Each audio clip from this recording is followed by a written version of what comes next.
You finally rolled for Denheng and Baby Lunai after you've been eagerly waiting for months, and you know in the back of your mind that your favorite YouTubers have you covered. You rush on the search engine looking for the best Denheng guide you can find.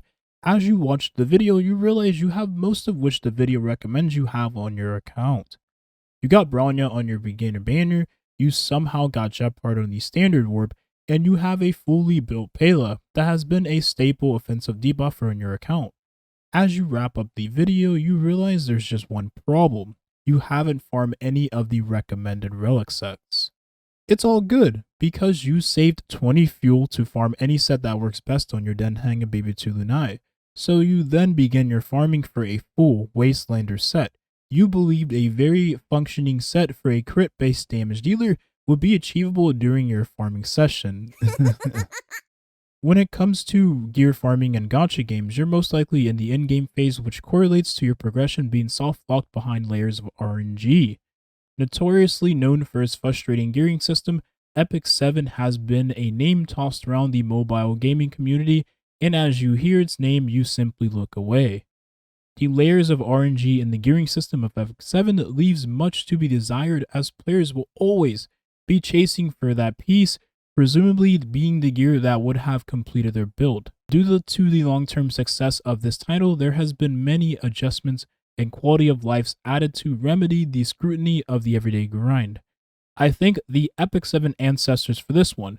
Your pain is now my suffering, but I'm not inflicted with as much pain as you once were. As a long-term player, I couldn't help myself but reference the gearing system of Epic 7 compared to Honkai Star Rail, and the two, although being fundamentally designed to screw the player over, are both vastly different in how they're managed. I, for one, haven't rolled for Denheng and Baby Lunai, but as a quantum brother, I can safely say the grass isn't greener on the other side. Now, I don't want you to think that crit farming is the reason why relic farming is rough in Honkai Star Rail.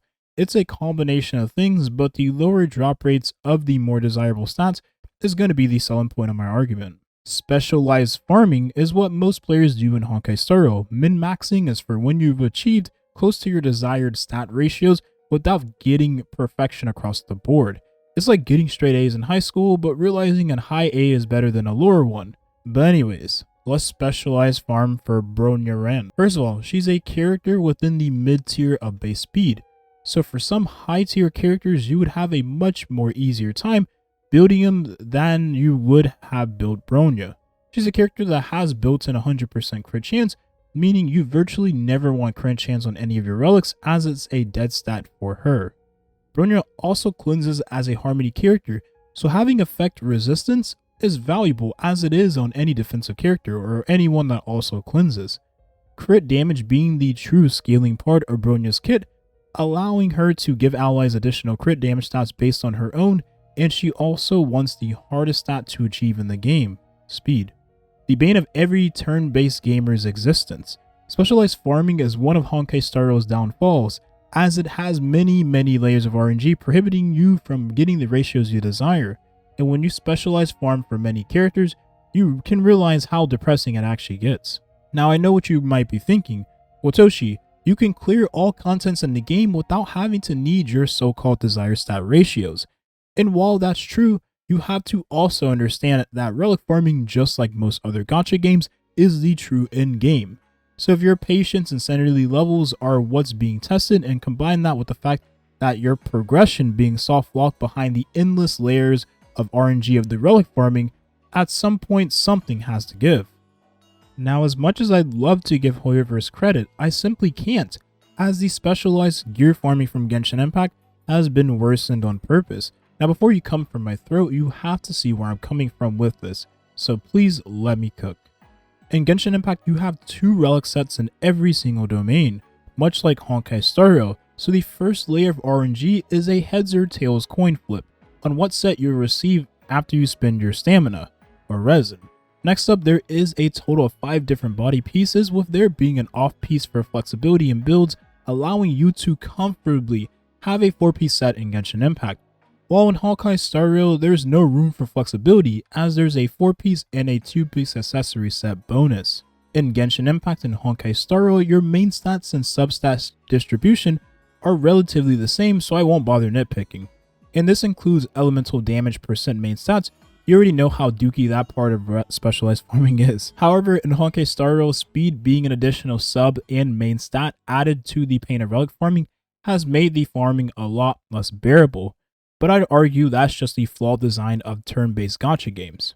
Lastly, in Genshin Impact, there is energy recharge as a substat with a relatively fair drop rate, aside from the main stat alongside elemental mastery, but again, I won't nitpick because effect hit rate and speed main stats in Honkai Star Rail aren't any better. The last difference is that in Honkai Star Rail, energy recharge is only achievable on the accessory neck piece as a main stat, and it has the lowest drop rate possible, sitting at 5%. When you combine that with the fact that you receive less relic XP overall while farming gears, there is no enhanced bonus multiplier for leveling up relics, you are punished for rolling relics past level 0, meaning you can't destroy upgraded pieces even if they're level 1 for the relic fragments to craft or synthesize new relics.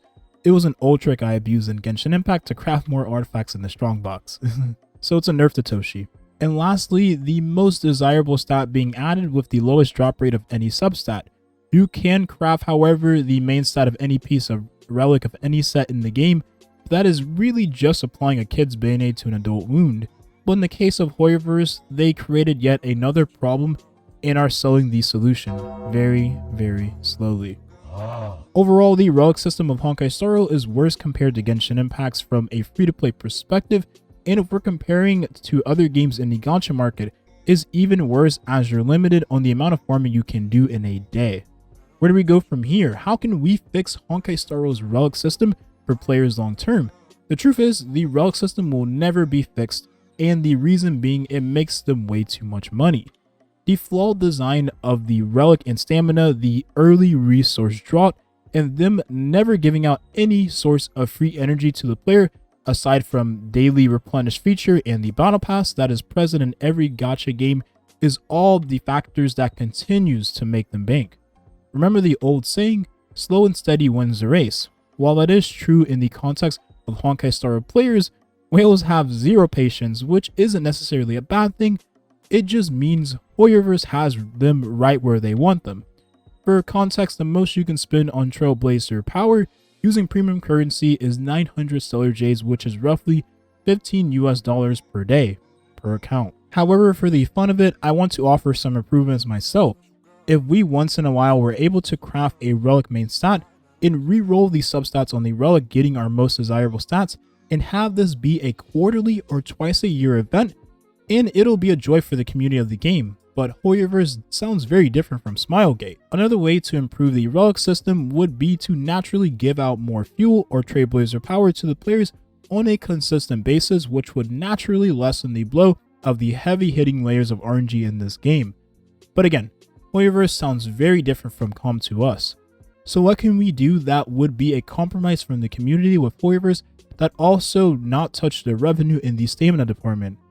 Just wait, really. Aside from time being valuable when it comes to achieving desirable relics for your characters, as the game ages and more players start to quit the game, we will see improvements to the more annoying aspects in the game. I mean, they've already fixed some of them. So there you have it. Relic farming in Honkai Star Rail is the worst relic farming of any game I've ever played, to be honest. I really don't like to exaggerate, but I'm being truthful here. However, it does make up for the fact that most contents in the game is clearable with the main cast, that of which you don't necessarily need to have the best relics on those characters. But when it comes to the end game, which is relic farming, it is really, really exhausting. That's the video here. Thank you for watching. I hope you enjoyed. If you want to see more videos like this, definitely let me know in the comment section down below. Have a nice rest of your day. Peace.